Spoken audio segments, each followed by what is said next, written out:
Thank you very much, everybody. I hope you've been well fed and you feel sustained and you had good quality food and you are ready to power into the afternoon session. Are you ready? Yeah. Once more with feeling. Are you ready? Yeah. There you go. Okay, so this afternoon we're going to do a number of things. I have a couple of panel sessions. One which will ask how we can revitalise UK industry to drive fair growth.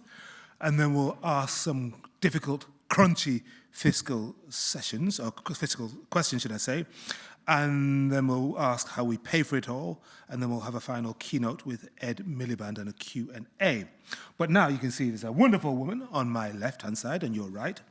And let me introduce her. She is Claire McColgan, Director of Culture and Major Events at Liverpool City Council. Now, Claire was responsible for delivering Eurovision in Liverpool on behalf of Ukraine. Let me clap you. Not solely responsible, just No. I didn't pick the song or anything. Remember, Ukraine did win in 2022, but couldn't do what you're supposed to, i.e. host it the following year because of the Russian invasion. So over the next 15 minutes, Claire and I will talk about the positive impact that bringing Eurovision to Liverpool has had and how culture has been a driver for inclusive growth, how it galvanised Liverpool, how it can galvanise places when they get these events. Not just places, though, people, to echo something that was said earlier today. Claire, firstly, congratulations on delivering Eurovision. How do you feel about it now, a few months on? It feels great. It's still on the iPlayer, so we're still talking about it. I think I'm really proud. I think what Eurovision did for Liverpool was it cemented everything we'd learned over 20 years. It's been a long growth for Liverpool in terms of culture. We didn't just turn up and deliver Eurovision in 6 months, on behalf of Ukraine. It was a real journey of everything that we'd learned over the last 20 years. And I think the stability in Liverpool, because Liverpool is the most creative city. It's an incredible city to work and live in, but it is a bit up and down in terms of its bonkersness.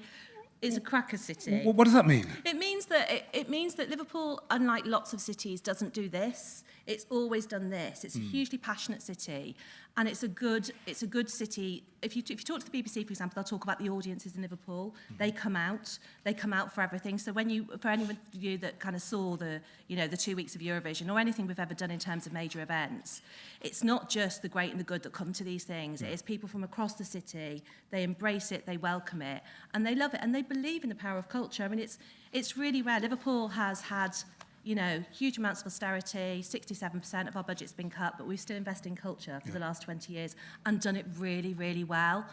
And any of you who've been to that beautiful city over the last 10 years will see how much it's changed. For those of you at the conference, it has changed city, and that's through keeping a real strong narrative that culture is at the heart of our regeneration, and that's what our stories are. Brilliant stuff. I should say, by way of background, that as well as being a fantastic example of culture, bridging economic growth and bringing it to a region, Liverpool City Council is a member of the CPP's Inclusive Growth Network, and this network supports and guides 14 local and combined authorities across the country with initiatives promoting inclusive growth. Okay, so Claire, can you tell us why you thought, when you heard that Ukraine couldn't possibly host the Eurovision Song Contest, that you should beat off the likes of Sheffield, of Birmingham, of Newcastle, of Leeds, and my home city, mighty Manchester, home of Manchester United? I was cut to the quick, I really was. Much as I love my kith and kin, my neighbours on Merseyside, what made you think we must have this? I think, there's a few things. We're really good at events in Liverpool, and we're really good at massive inclusive events. So whatever we do generally is free. It's on the streets. You can get engaged in it. And we'd just done, if you remember, we just opened up events for the country during COVID. So we worked with government on the events research programme. We opened up the first nightclub, the first festival. Probably the scariest thing I've ever done, but it was properly right that we did that, especially for those young people that have been locked up for 2 years. It was brilliant. So from that, Eurovision was kind of a no-brainer, and I think Eurovision sums up the personality of Liverpool really well. It's hugely a compassionate city. It's you know, it cares, properly cares, but it also knows how to party.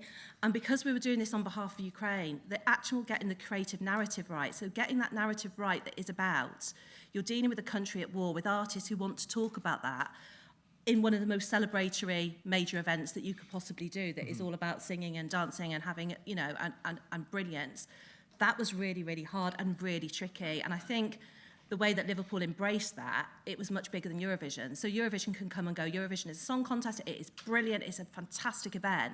But having that extra layer of creativity that meant we were working with on behalf of another country that was in distress suited Liverpool really well.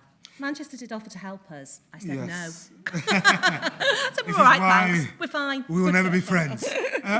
So can you explain the approach, what you decided to do, and some of the considerations you had? Because there's a variety of ways of staging an event, and sometimes you have to reject some of the obvious ways that you might, because you say, okay, well, it's all about getting the huge investment, all the money, but what about the people? Yeah, I mean, Eurovision is a bit odd because I thought it, obviously we've never done it before in this country ever for a very, very long time, but Commonwealth Games and Olympics and event and Capitals of Culture, they all have a whole load of programming attached to them. So there's always a community and education engagement programme with any of those big events. There hadn't been before in Eurovision. So we just brought our knowledge of what we would do anyway for events into Eurovision. So we did a whole education programme, we did a community programme, and then we did this thing which was really beautiful actually, which was called the Liverpool Commissions. And there were 24 commissions, 19 by UK and Ukrainian artists in Liverpool, that meant even if you hated the song contest and you didn't want to go and sit in an arena and watch it, you could feel Liverpool and you could feel that kind of art exhibition on the streets of Liverpool. And I think that's what did it. Everywhere you went, whether you went to a community in Fazakerley or across the city region, someone was doing something for Eurovision. Kids in schools were learning how to sing the Ukrainian national anthem, I mean, across the whole city. It was really, really moving. The Ukrainian ambassador cried. He went to a school in Dotyach and someone signed the Ukrainian anthem to him in sign language. He just could not get over it. It was really, I mean, there was so much more than what you saw on the television. But the two things matter to me. So with Liverpool, those of you who remember, you know, I've been in Liverpool a long time. So Liverpool has got a reputation that has completely changed over the last 20 years, but it's easy to slip back to that. So for me, it's all about that beautiful city in all its glory and all its passion on an international stage, and we did that really well. But beneath that, the way that seemed so authentic and so true was because basically everyone in Liverpool had something to do with Eurovision, where they watched it on the television or they grew sunflowers in their garden. And that's important. And we only had 6 months, and I think there's something quite interesting about that, because we didn't have time to argue or fall out or whatever. You know, there was none of that. We just had to get the show on. And that kind of intensity, I think, was really, really interesting and brilliant.